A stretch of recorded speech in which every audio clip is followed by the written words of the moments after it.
Hello kaibigan, nakalimutan mo din ba ang password mo or MPIN mo dito sa may GCash? Pero sa tuwing tinatry mo mag-reset, ang nangyayari sa BitTicket daw. Well, today tuturo ko sa inyo kung paano nga ba tayo magsasabit ng ticket. Anyway, so mag-start muna tayo. Itatap you forgot MPIN. Andito nga sa MPIN recovery, kapag tinatap ko yung send code, nakakapagpadala naman ng OTP.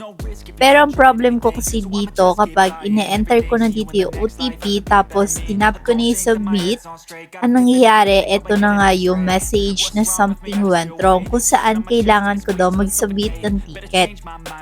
Kapag ganito, no choice naman tayo, kailangan talaga natin mag-submit at ticket, kaya itap na natin yan. Pero huwag kayong mag-alala dahil wala naman na kayong kailangan pang gawin kundi ibigay lang yung mga details nyo at kailangan nyo lang din mag-form ng konting paragraphs para dun sa may additional information. Pero ipoprovide ko na din yun sa inyo mamaya kaya tapusin nyo hanggang dulo. Anyway, hintay lang natin yung form. Ito na. Itap natin ulit dito sa bit at ticket. Kailangan alam nyo yung details ng account nyo katulad ng registered full name nyo. Syempre alam nyo yan. Saka yung mobile number na nakaregister dun sa inyong account.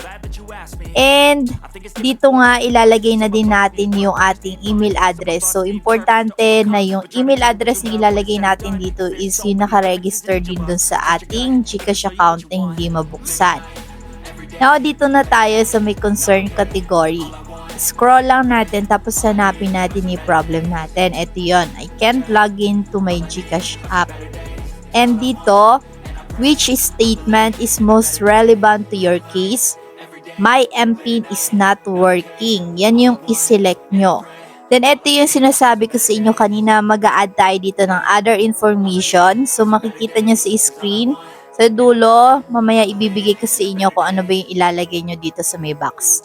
Tapos, i-provide nyo din yung birth date nyo. Tapos, yung picture nung mismong message na kailangan natin daw mag-submit ticket. Dito natin yun i-add. Itatap lang natin i-add file or drop files para masubmit natin or ma-upload dito sa ating form.